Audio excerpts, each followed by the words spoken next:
दादी उस समय कांग्रेस के वाणी से एमएलए होते थे और मेरी शादी में जो मिलनी होती है, मिलनी में सबसे आगे जो उन्होंने सम्मान दिया था वो चौधरी भजनलाल को दिया था उसमें।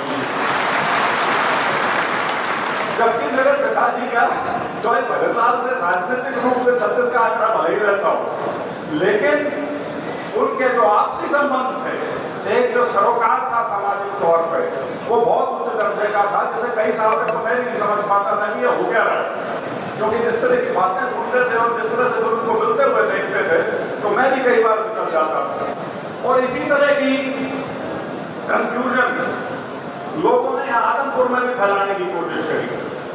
तो मैं सिर्फ आप लोगों से ये कहना चाहूँगा कि छोटी बातों में पढ़ने का कोई तंत्र नहीं होता, ये लंबी चीज़ें हैं, ये जो संबंध हैं ये दशकों तक चलते हैं, पीढ़ी दर पीढ़ी चलते हैं। कल तक मैं और भव्य अलग अलग पार्टी में थे, एक दूसरे के विरुद्ध भी चुनाव लड़ चुके हैं। आज हम एक पार्टी में हैं, ये मेरा छोटा भाई है और आदमपुर से आज आपके बीच में चुनाव लड़ने आया है। इसका हालांकि मेरी भी गिनती तो युवा नेताओं में होती है, लेकिन मेरी और भव्य की उम्र में अच्छा खासा फर्क है, करीब 20 साल से ऊपर का फर्क है। तो मेरा तो इसके साथ सिर्फ समर्थन तो बहुत छोटी चीज़ है, मैं बिल्कुल तन से अपने दिल से इसके साथ हूँ और मेरी आप सभी लोगों से यही विनती है कि इसको बहुत बड़े बहुमत से जिता के भेजिए, क्योंकि जवान लड़के का उत्साह बढ़ा रहे, ये बहुत जरूरी है। भारतीय जनता पार्टी एक बहुत बड़ी संस्था है, बहुत बड़ी पार्टी है और आज के दिन पूरे देश में और हरियाणा प्रदेश में बिल्कुल तूती बोलती। तो जो कुलदीप बिश्नोई ने जो फैसला लिया आपसे कुछ महीने पहले, उस फैसले की वजह से आज ये चुनाव हमारे बीच में है और एक मौका मिला है। हालांकि लोग कहते हैं कि आदमपुर 26 साल से सत्ता से बाहर था और इस तरह की बातें, मैं थोड़ा उनको अलग तरह से लिखता हूँ।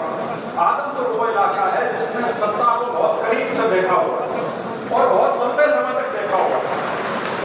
भारत माता की, भारत माता की, वंदे वंदे। बहुत मान के योग अभी भव्य बिश्नोई के चुनाव प्रचार में मंच पर उपस्थित भारतीय जनता पार्टी के वरिष्ठ नेता हरियाणा प्रदेश के गृह मंत्री बड़े भाई अनिल विज जी, बहुत सम्मानित जेपी दलाल जो कृषि मंत्री, आप गूगल खोल कर देख लेना, कुमारी सेन जो हमारी बहन है, हमारी बेटी है, हमारे समाज से किस तरह से उसको अपमानित किया था। और अप्रैल 2020 में जब दीपेंद्र हुड्डा विदेश में था, वहां से बाइजर ला करके कुमारी सेंटा की सीट पर ही राज्यसभा में भेजने का काम किया था, अपमानित किया। अशोक कवर नदी अशोक कवर किस तरह से उसकी पिटाई कराई थी, अपमान करने का काम किया। साथियों, दलित समाज की हैसियत तो भारतीय जनता पार्टी है। ये कृष्ण कुमार एससी समाज से आपका भाई, आपका बेटा है, मुझे पता भी नहीं, मुझे राज्यसभा में भेजने का काम किया। ये भारतीय जनता पार्टी के साथ, इसलिए विशेष तौर से अनुसूचित जाति के समाज के भाइयों से बोलने वाला लगता साथियों बहुत है, इसलिए मैं ज्यादा ना मैं बोलता हुआ विशेष तौर से मैं दलित समाज के भाइयों से अनुरोध करूंगा, आज हमारे हित सुरक्षित हैं तो देश के प्रधानमंत्री नरेंद्र मोदी माननीय मनोहर लाल के हाथों में सुरक्षित है।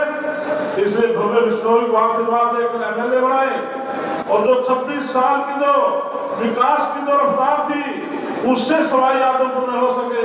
आप सबका बहुत बहुत धन्यवाद। भारत माता की जय।